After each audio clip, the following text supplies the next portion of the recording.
In the last tutorial I discussed some of the theory surrounding facial retopology. In this tutorial I will show you how to put these ideas into practice. I will attempt to simplify what I've learned from Brian Tyndall of hippiedrum.com and Sergi Cabala. If you intend to use software other than ZBrush, it might be necessary to first decimate the mesh. Decimation will reduce the number of polygons of the mesh while retaining its form. This in turn will improve system performance during the retopology stage.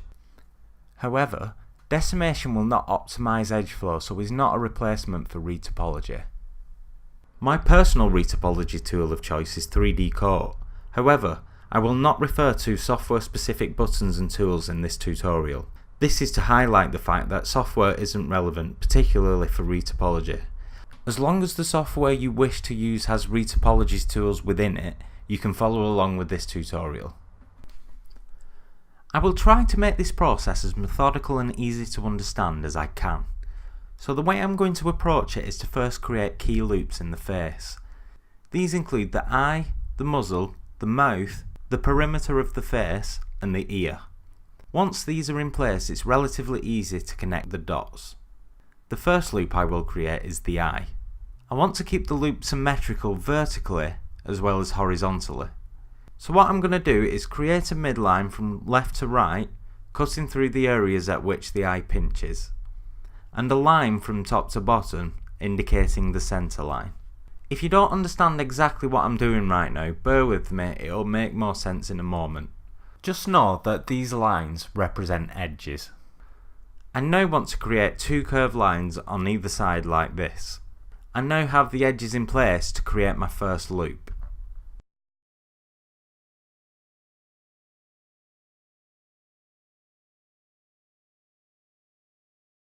Eventually, I will have poles at these four vertices.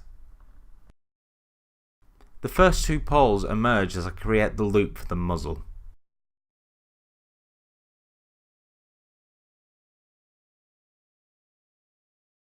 Notice again that I am keeping the loop symmetrical top to bottom, with the centre line lining up with the parting of the lip.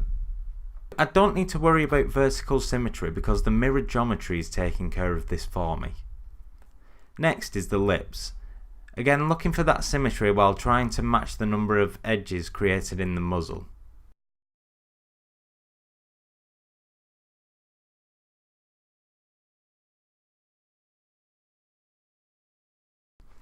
Next, I will create a loop for the ear, once again keeping it symmetrical both horizontally and vertically.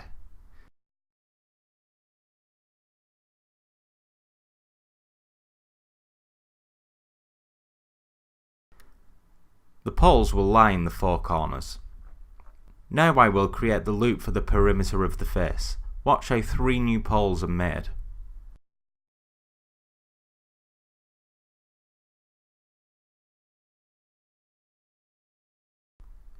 We already have our main loops in place, so let's connect some polygons. The Retopo mesh is sinking into the reference mesh. That's because we don't have enough resolution yet. As any traditional box modeler will tell you, it is much faster to create a low-res mesh first, then add resolution using cuts later. With this in mind, I will fill in the rest of the head.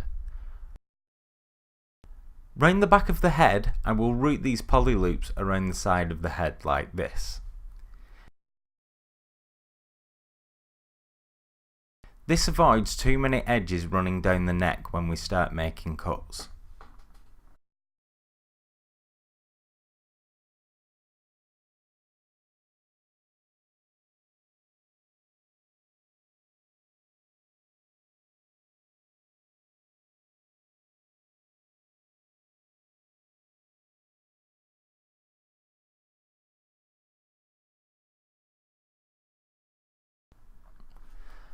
I will now connect the jaw like this, creating a pole tucked away behind the jaw.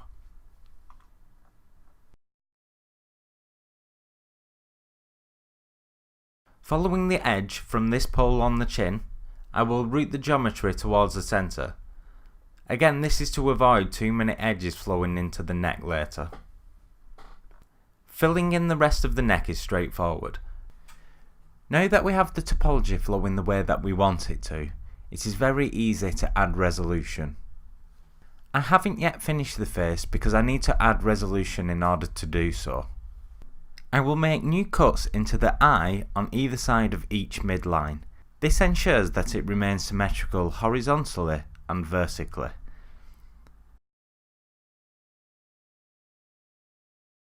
Now I will add 2 cuts on either side of the midline of the mouth.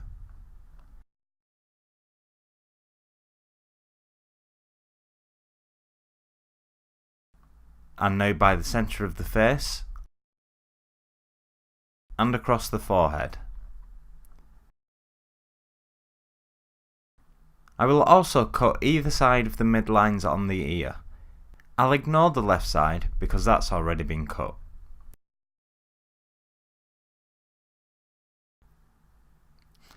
Now, I'll cut a loop into the eye, the lips, and underneath the mouth. Now for some quick cleanup. Ideally we want each polygon to be as square as possible, but there's no need to be meticulous about it.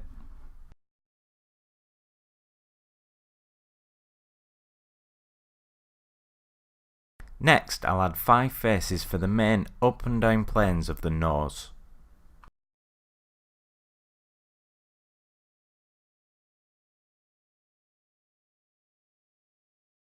Then I'll connect the mesh for these middle 2 faces and then split them.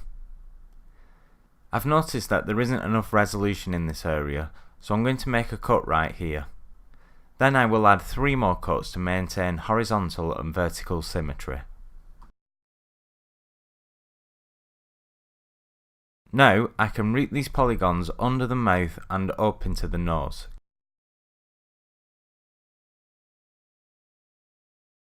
Notice that I'm not just connecting to this polygon, I'm routing around to create this pole.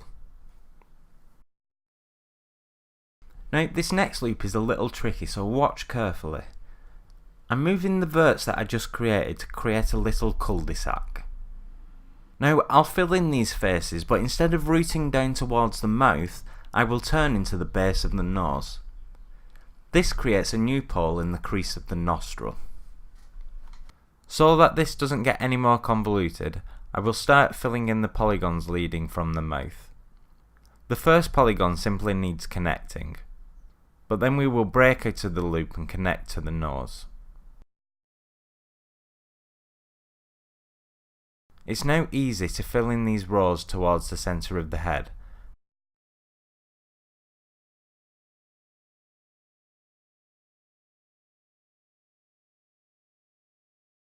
However, once I get to this tricky bit, I won't route it directly into the centre but instead up into the nose like this.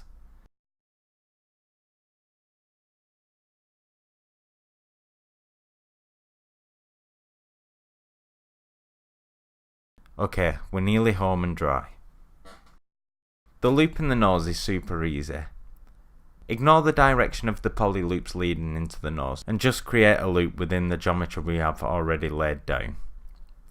Then all we need to do is connect the centre polygons and we're done. I like to pack these edges right into the centre and then add a couple of loops in for resolution. The eye is also relatively simple. Just find your centre line from left to right and then connect the top edge loops to the bottom edge loops like this.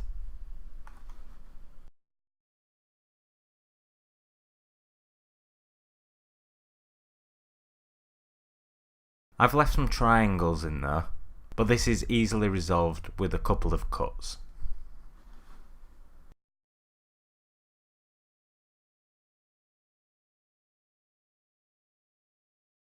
Now for the ear. I will time-lapse this section now because the truth is, contrary to the rest of the head, I don't follow such a rigid formula while retopologizing the ear. The reason is that the ear generally doesn't deform too much anyway, so tends to be less important when it comes to edge flow optimization. Also, the topology of the ear kinda depends on how cartoony I've modelled it.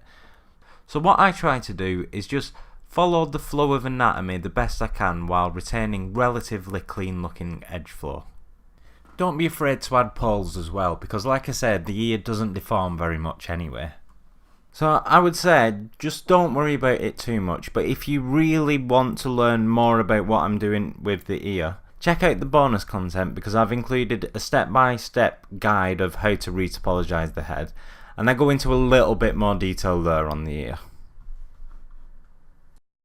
Okay guys, that's it for this tutorial. Well done on getting this far.